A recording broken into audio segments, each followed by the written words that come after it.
So once again, thank you for coming in. I'm Francisco Simões. I'm the chair of the European Rural Youth Observatory, for those that still don't know me. And I'm here to introduce our first policy brief series. And before we move on, I would just like to share with you some very basic rules for this conversation today. I will ask you to please keep your mic muted while we are presenting, and shut down your video camera if that's necessary. Otherwise, you can keep your camera on. We will have time for a conversation, questions and answers. So you can use the chat, of course, if you prefer to comment there, and we'll keep an eye on that. But at the same time, we will give you the floor for questions, comments, and feedback on the session. Uh, Regarding the agenda for the session today, I will briefly introduce you to the European Rural Youth Observatory. Some of the people in the room are people that are not members of this association, so we'll have the opportunity to talk a bit about our vision, our mission, our goals, and how everything started. Then I will shortly present our policy brief series. And finally, my colleague Frida Johnson from Sweden, she will present the first policy brief that is expected to come by mid next year, around June, and then I will wrap up the session. So. Before going into details about this policy brief series, it is important to highlight uh, what is the European Rural Youth Observatory.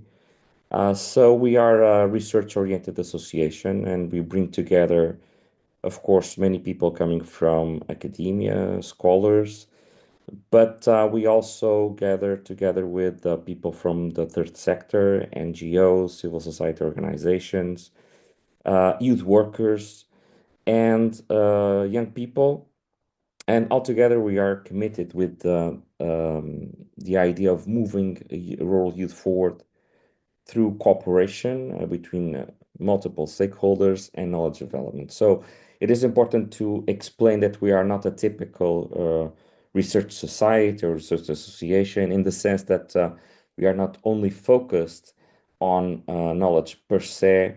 We are also very interested in how we can affect social development in rural areas, and particularly for rural young people. So this means that we have an open policy in terms of the members that we accept, as long as they acknowledge this mission, and they are also interested in keeping with this major goal that we have. Our our association, our observatory, is organized in terms of working groups, thematic working groups. We have four thematic working groups, one focusing on social networks, social participation, and social inclusion of rural young people, and that's working group one. Working group two is focusing on education, both formal and non-formal education, and how this topic affects rural young people currently and in the future. Working group three is focused on employment issues in rural areas, and how also that big area of knowledge and public policies can tailor the future of rural young people. And our working group four is focusing on sustainability and how the dual transition, both the technological transition and the green transition, can affect rural young people nowadays. These four working groups are thematic, and when someone applies to become a member, he or she can ask for be part of one of our working groups. And our activities, which cut across these four thematic areas, are focusing on four operational dimensions. One which is quite new, which is training, both for young researchers and for youth workers. Um, Knowledge dissemination, which is aiming at empowering organizations, whether they are public or private. Consulting and development, working together with other stakeholders in terms of moving forward their own ideas and projects. And the core activity, which is research, meaning that we are dedicated mostly to not only, but in a great extent, to develop knowledge about the situation of rural young people across Europe. Um, to better understand how we are organized, let me very briefly explain how everything started. Our uh, our observatory was for a long time organized as a cost action that ran between 2019 and 2024. This cost action finished this year, and we started by looking at the situation of rural young people not in employment nor in education or training. But as our action evolved, we understood that there was a whole field of knowledge about rural young people in general that needed to be addressed. And that's why we decided as a community to focus on different aspects of the livelihoods of young people in rural areas. So we were established early this year, but even during this period, as a cost action, a part of our community delivered the project funded by the EA and EURYO grants on the effectiveness of public employment services supporting rural needs. A project that ran through from 2021 to 2024. It was also concluded this year.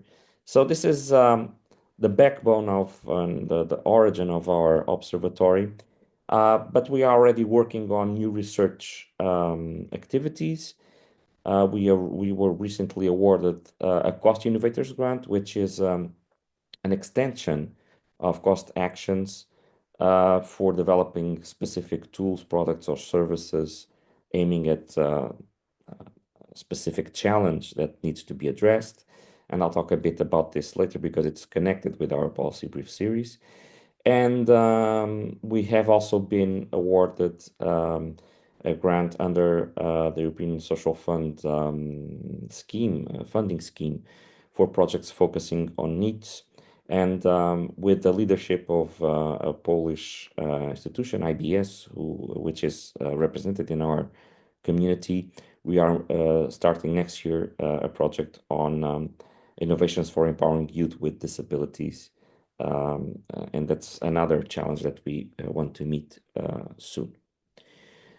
Um, I'm giving you a bit of context to explain how we decided, as part of our activity plan, to develop this policy brief series.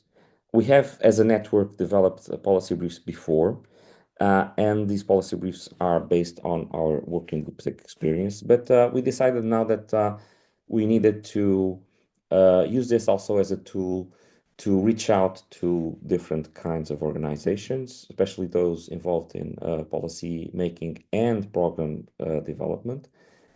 And this policy brief series is a series of thematic short reports that are aiming at understanding the pros and cons of rural young people's social participation, employment, entrepreneurship, and education.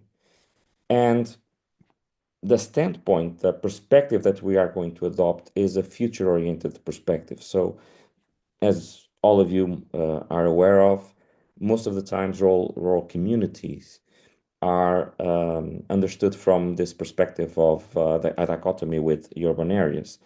And in this perspective, rural communities are essentially declining areas where there is no hope, and sometimes there is no young people living there. But rural communities are very diverse. They have very different life circumstances.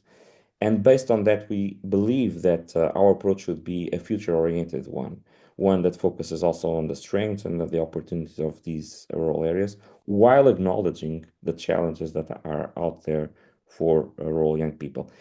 And that's connected with our project, the Future Information, Youth Information for Rural Areas.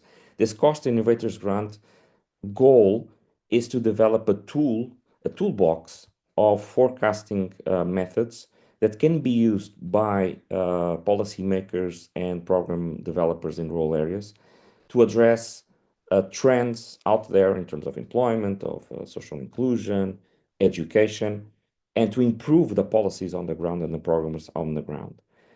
This is a very demanding project, a very challenging one. But our policy briefs will follow throughout next year the whole process of discussion of how this toolbox will look like. We still only have a general idea, general picture of how this is going to work out. And based on the lessons learned during this process, we will also develop our policy briefs throughout the next 2 years. How will these policy briefs look like? My colleague Mariana will share with you a link to an editorial note that explains in more detail how we expect these policy briefs will look like in the future. But let me just share with you some details, some features. We want these policy briefs to be very short and to the point, while addressing the specific topic that they will be looking at. They will be data-driven, and this means that depending on how the different working groups would like to approach their topic of interest, they can have a more qualitative approach, a more narrative approach, or combine qualitative with quantitative data. They will be prescriptive in the sense that they will include recommendations for evidence-based policies and programs. And that's a very important part because we are committed with this idea of reaching out to those that are making decisions that affect the future of rural young people. And that is why that EURYO is represented in initiatives at the international level, such as the Rural Pact, or more recently, a study on rural youth that is being developed by the youth partnership between the Council of Europe and the European Commission. And finally, each policy brief is expected to have an infographic series to support dissemination, highlighting the most important results or the most striking findings that our teams on the ground will work on. The first policy brief is expected to come in June 25 from our working group one, with this title, Strengthening Youth Rights-Based Approaches in Rural Policies and Programs by Focusing on Non-Discrimination and Participation. So in a minute, my colleague Frida Johnson will talk about this specific policy brief.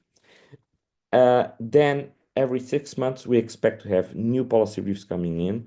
One in December 25 on the quality of youth employment in rural areas and how, of course, that affects rural young people in rural areas. And that will be brought up by our working group 3, focusing, of course, on employment issues. And then later in 2026, we expect to have 2 more policy briefs coming from our 2 other working groups included in our observatory. Finally, and before opening not the floor but the screen to any questions, let me tell you that this work is also seen by our observatory as an opportunity to accumulate new knowledge and findings so that the policy briefs in the future, in a near future, possibly in 2026, will result or will give will be the basis for book chapters and an edited book that we would like to publish in 2 years from now. So while the policy briefs per se are important to reach out to policymakers, they are also the basis for developing a whole book that we would like to deliver on future perspectives and alternative futures for all young people in Europe. And before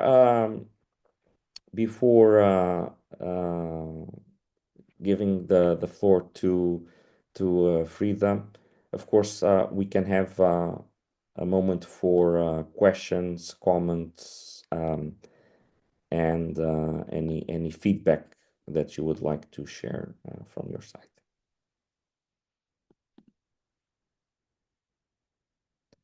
If not, Frida, the screen is yours, and Frida will explain in more detail what Working Group 1 is preparing for our policy briefs. Frida, please do come in.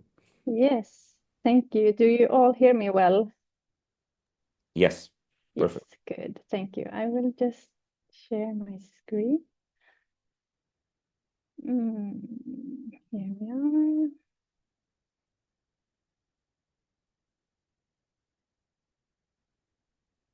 So you see it now? Yes. Yes. All right, thank you. So I'm gonna just give you a very brief introduction to this first policy brief that Working Group 1 will prepare and hopefully finalize as well. So I'm here today as a vice leader of the Working Group 1, Maria Fernandez Jesus, who's the main leader. And then we've also worked a little bit in a smaller group with Maria Coelho Rosa, who also helps us, who has a lot of experience in working with the methodology that we will use. And as Francisco said, our focus is strengthening youth rights-based approaches in rural policies and programs, focusing then on specifically on non-discrimination and participation. And for those of you who are not familiar with this framework, the rights-based approach is a framework that integrates the principles of human rights into policies and programs. And it emphasizes that young people are not just beneficiaries of policies or sort of passive recipients of services, but active rights holders. And it ensures that both the development and the implementation and the evaluation even of youth policies are guided by human rights standards and principles, but also with the aspects of universality, in equality, inclusiveness, non-discrimination and participation and accountability. And this strengthening the youth right-based approaches in rural policies and programs is also one of the main priorities of the 2024-2027 priorities of the Council of Europe youth sector. So we chose to focus on this specific aspect. And also this, the selection of this topic was also part of a very democratic processes where the participants of Working Group 1 got to suggest topics, which we then voted on and discussed pros and cons. And then we decided that we wanted to focus on this specific issue. And our aim, who's currently a bit under development, we will have a meeting, for example, next week in a smaller working group, a smaller working group within the working group to discuss more specifically the methodology and the focus and how we will do this. But our tentative aims of the policy brief is to understand the challenges of diverse rural youth, what they face in terms of involvement in the issues that are relevant to them. So we, as you will see in the coming slides, we will do a qualitative study or using a specific methodology where we will do workshops with young people in rural areas and discuss with them issues that matter to them and explore their diverse perspectives and inputs. And also what in terms of recommendations, how can we create opportunities to improve their participation in rural areas and ensure that their rights is included and accounted for by policymakers, for example. We will do what is called a group level assessment as the methodology, which is like a qualitative participatory approach, where we will then bring together a larger group of young people, participants, to discuss or co-identify their needs and ideas and priorities. And in line with the policy brief series, it enables this participant or data-driven development of action plans, for example. What should we do to strengthen youth rights approaches in rural areas from the perspectives of the young people themselves? And this methodology has certain steps, and we will discuss this also more specifically next week in terms of what steps we will follow. But it usually starts, so you get a larger group of people then, young people in our case, together to discuss their priorities and needs and things like that. But then you usually start with, because these participants usually then don't know each other, so you might want to, and they don't know us as facilitators or researchers. So you usually start with a sort of a warm-up climate setting to familiarize yourself and also explain what is expected and what we will do.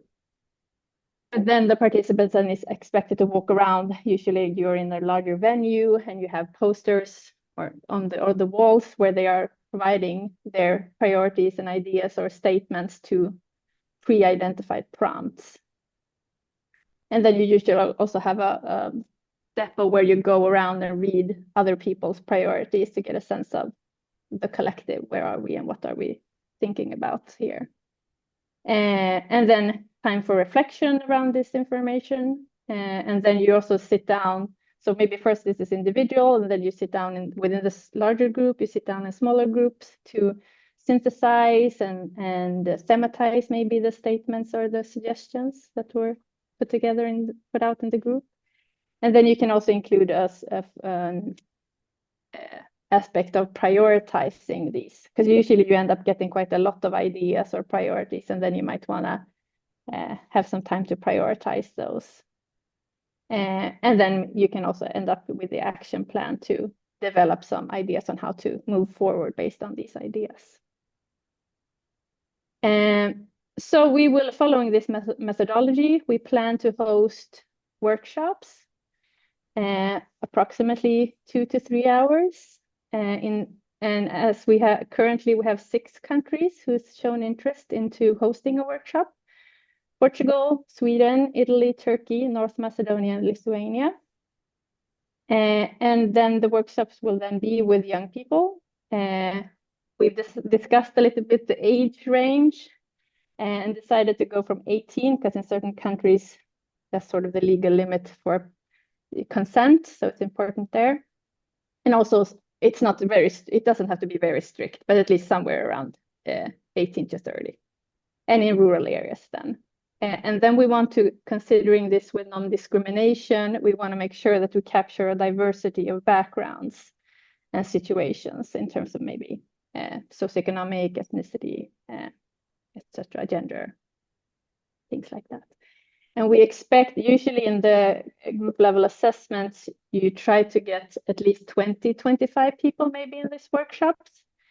So our aim is to get to that, but then obviously depending on how easy it is to recruit, we might have to be a little bit flexible in the different countries. So our strategies currently that we're discussing and sort of finalizing, fine-tuning both the research, the aims, the approaches, planning the workshops. And our aim is to host them in February within the different countries to collect the data. And then we will have March to analyze this data from the workshops, and then having a few months to draft the policy brief and then submit by June 2025. That's our goal. That is everything I had. Any comments or questions or reflections? Thank you. Thank you, Frida, for... Do you want me to stop sharing maybe? Yeah. Thank you again. And thanks for showcasing and explaining the process behind your own policy brief. Of course, every working group in EURYO will develop their own methodology according to their backgrounds, expertise, access to young people, and to data. So while they will look alike in terms of the structure, in terms of content and methods, they will be very diverse, and that's also the richness of our work together. Thanks again, Frida. So now, questions, comments, clarifications. Is there anyone that wants to come in?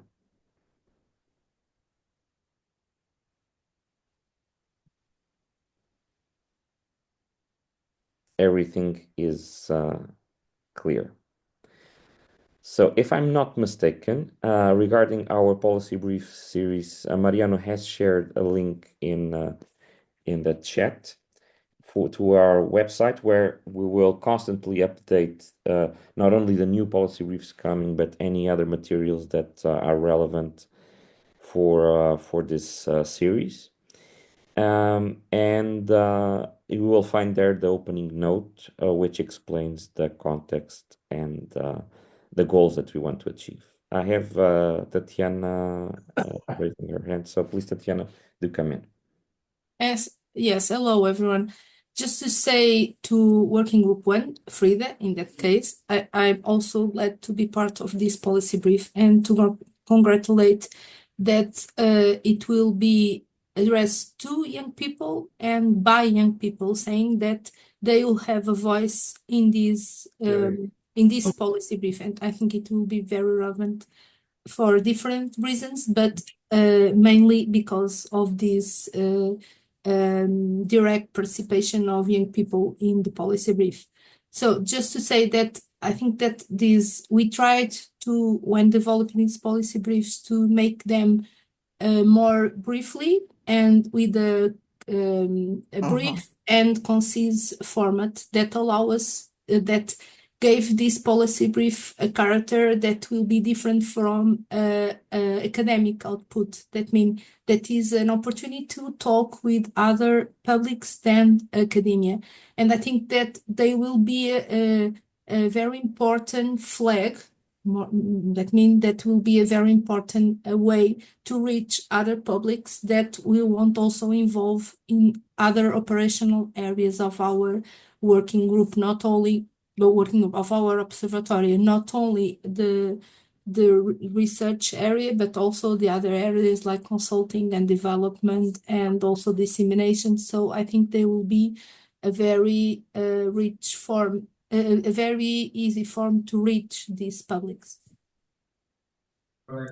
Thanks, Tatiana, for clarifying that. And that's of course important to stress that the goal here is to have different types of outputs which have different audiences, meaning that EURYO can and should interact with different stakeholders. That's our goal. Anyone else? Are there any further comments, questions? Well, if there are no more questions, I will just invite you to visit our website on euryo.org, where you can find our activities and former publications. As you know, we have been a COST Action before, so we have published quite considerably on rural youth issues. And in the near future, we hope to bring you a first policy brief, as mentioned, in June next year, and the second one in December 2025, as a continued effort to interact with policymakers. From my side, as the chair of EURYO, thank you for coming in. And if you want, we will share the link to this session, and you can and should share it with any stakeholders you're working on, whether they are NGOs, policymakers, program developers, or young people. Thank you very much, and see you soon. Bye-bye. Bye-bye. Thank you. Thank you. Have a good day.